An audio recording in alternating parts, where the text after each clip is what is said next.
Well folks, I'm walking along the road with my helmet on because it's raining rather heavily.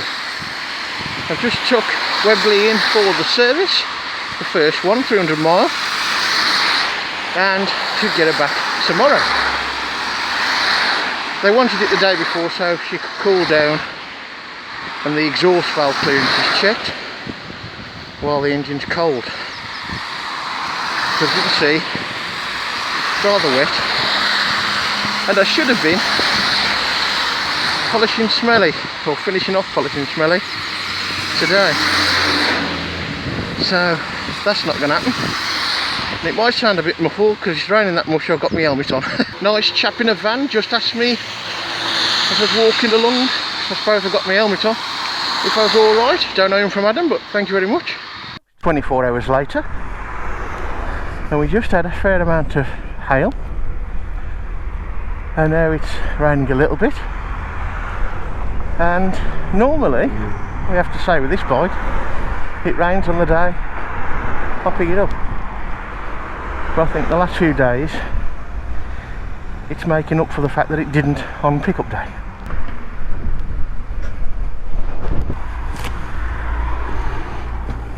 First service done, that's the first stage of running in. Give her a little bit more, I think I'll take her up to 4,000 now, which is peak torque anyway. Peak power is not to the red line at 6,500. Following my nose a bit here. I've been around this part of the world for ages and ages and ages. Regarding the, I don't want to call them issues really, but was it 3 little things of note? The right hand mirror being a little bit loose on the ball, that's been tightened up. I didn't know it could be tightened up, but that's been done. The bolt that holds the can to the rear subframe being close to the swing arm, they have changed the bolt. No questions asked, so that must be, I'm guessing it's one of them things that it's not really an issue, but we can see what you mean, and they've done it themselves, so good on them there. And the paint down there, it is thin there. On their demo the black is very thick, but this one's thin, and they said they have touched it up for now with some white paint and it doesn't quite match, but rather than it go rusty, whilst that is sorted for a later date. But having said that, he's done such a neat job. Once that new paint weathers, I don't think there's going to be a problem. But you know, fair enough, it's been touched up for now, and really it's only a touch-up job anyway. So that's it, all done. We can now do up to 50 mile an hour. Just been told of a chap who's got a Tiger. I don't know if it's 1200 or an 800, which is a fair jaunt really, because you've got Sonny and Squire in the Cotswolds. But anyway, they've bought Himalayans, and I suppose, yeah, getting older perhaps, and the weight of the Tiger, I suppose it's alright when it's on the move, it's just moving him about. One chap's got a cage on the back of his Himalayan and he puts his dog in there. With a nice little MG. When I bought Smelly, I was given a box of all sorts. Red paint in an aerosol can, spare cables in a tube, there's a spanner, I think, a big spanner. I think that's for taking the wheel out though, and it's a bit too big for the toolkit. I think that was about all.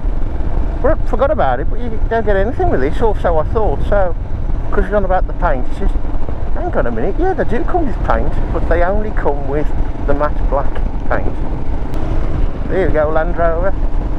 Look to Enfield and get something right.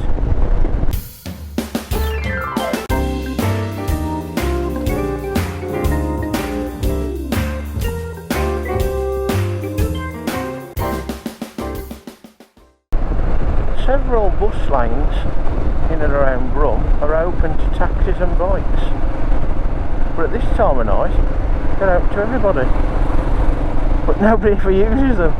I suppose they don't want to get into a bad habit and get zapped by the cameras. It's a handy little passageway. This evening in the right pannier I have a fairly old Toshiba laptop, so it weighs a little bit, not exactly 15-16 tons worth, but fairly decent amount. In the left pannier we've got the usual bag of crap, plus about half a bag of shopping. No idea what the total weight is, but I've split it up so should be reasonably even. And yes, you do notice that there's a little bit of weight there, just a little bit more, because there is a little bit more of weight. Makes no real difference, mind. On a previous episode, in the comments, I was asked the question, how many litres capacity the Panniers have. Well, to be honest, I had to do a bit of searching, but I found it. Each Pannier has a capacity of 32 litres. Thanks a lot, mate. Thanks a lot. I think I would like a little bit more play in the clutch lever. When I had the new engine in Smelly, it wasn't quite adjusted enough. The adjustment's only like play of 2-3 millimeters. And although this one seems right on the adjustment, I'm sort of like the lever's almost right out for when it bites properly. I'd like it to bite properly just a fraction earlier. It needs better control, I find, especially on hill starts. It's nothing major, just sort of a personal preference, I suppose. I'm thinking of doing a bit of a, well, I suppose a road trip really. Maybe in around about a month's time, but not sure yet, on an outline route. I wanted a spark for the idea, you know, something a little bit more to get you going, as it were, than rather just riding, which, you know, generally is enough. And it's going to be, at least at the moment, this is the idea, to visit all the national parks in England and Wales in a rough clockwise direction, starting at the South Downs. Well folks, it's still the wrong side of stupid o'clock, but it's a lovely morning. One thing I haven't mentioned much so far is the suspension, apart from the speed bump test a few episodes back. Adjustment wise, the only adjustment is preload on the rear shock. There's nothing else on the rear, and there's nothing at all on the front. Now you might think that's a bit mean, perhaps, this day and age, but I'm not the lightest I've ever been. Far from it. I get lured by cakes and beer and that sort of thing. Not salad though, that's just poison. The suspension on the rear, the preload, hasn't been touched by myself, so completely standard setting. As I said, there's no adjustment on the front, and it's spot on for me. It copes with the speed bumps and the potholes very well indeed. So for general purpose riding all round, it seems pretty good to me, as it is. If you've got any ideas for a road trip, say for this year, does have to be in the UK, then please post in the comments section, or go on the Facebook page and contact there. Free to join, of course. Webley is a cracking angling machine for the type of machine that she is. Yes, most of the time at the moment I'm only doing 30 and 40 mile an hour. Although of course now the service has been done, the first service, we can go up to 50. I suppose the wide bars help, and I found that with my Pegaso. And of course it's more of a bend swinger than a flicker. Smelly is more of a flicker, if you like, in the turns. The Triumph is as well, of course.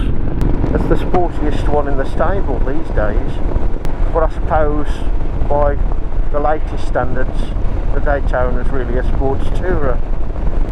And although Webley is a bend swinger, pardon the expression as it were, but she swings very well indeed. I was reading about the ambient temperature sensor again yesterday, and I'd missed a couple of bits from that, which was the accuracy is plus or minus 2 degrees, and it does state that it may be, well, in not so many words, a little bit wonky when the engine warms up, so I presume the sensor for it is rather oddly, shall we say, near the engine. which sort of matches what I've been saying earlier. It's probably 4 or 5 degrees out in total, one way or the other. And also the compass accuracy, it can be as much as 45 degrees out plus or minus, which ain't very accurate at all, is it really? Although, to be honest, from my general feeling of bearings and that on my trips so far, it's looking pretty accurate to me.